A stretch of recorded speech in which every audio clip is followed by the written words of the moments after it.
All right, let's dive into another chemistry question. This one says, refer to the phase diagram for CO2 below. A says, label the 4 regions of the phase diagram with the appropriate phase: liquids, solid, liquid, gas, and supercritical fluid. All right, so we've got pressure on the y-axis here, temperature on the x-axis. So at really low pressures, so the lower part of the graph, substances tend to be gases because they have more room to float around, basically. So in gases, the molecules are further apart, and that requires less pressure so that the gas can space out a little bit. So our lowest section here is going to be gas. At high pressures and low temperatures, things are typically solid. So this is our solid section over here, because at cold temperatures, molecules don't move around as much, and higher pressures, they're going to be packed closer together. Then here, as temperature gets a little higher, things will turn into a liquid. And you can probably think about that as you're melting an ice cube or something, right? As you raise temperature, something will change from solid into a liquid, like that.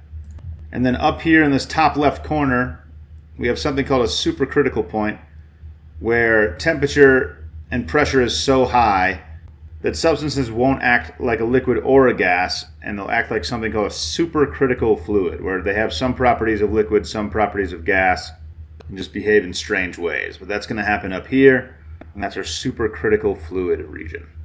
B says, indicate the approximate temperature and nature of each phase that will occur as you heat a sample of CO2 from negative 100 to 40 degrees Celsius at a constant pressure of 20.3 atmospheres.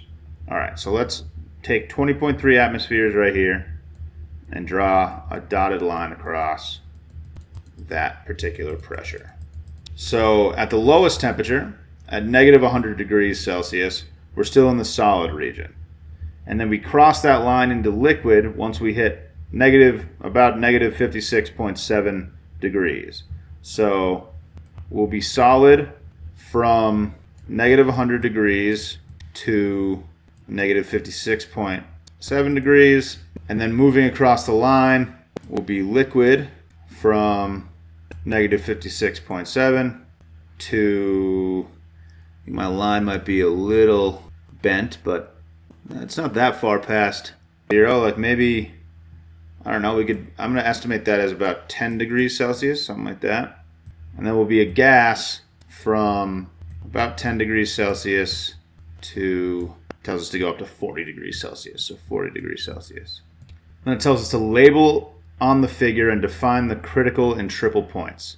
So the critical point is right here, that point of temperature and pressure where it becomes a supercritical fluid and we sort of lose the boundary between liquid and gas. So our critical point definition is the temperature and pressure where the substance will become a supercritical fluid.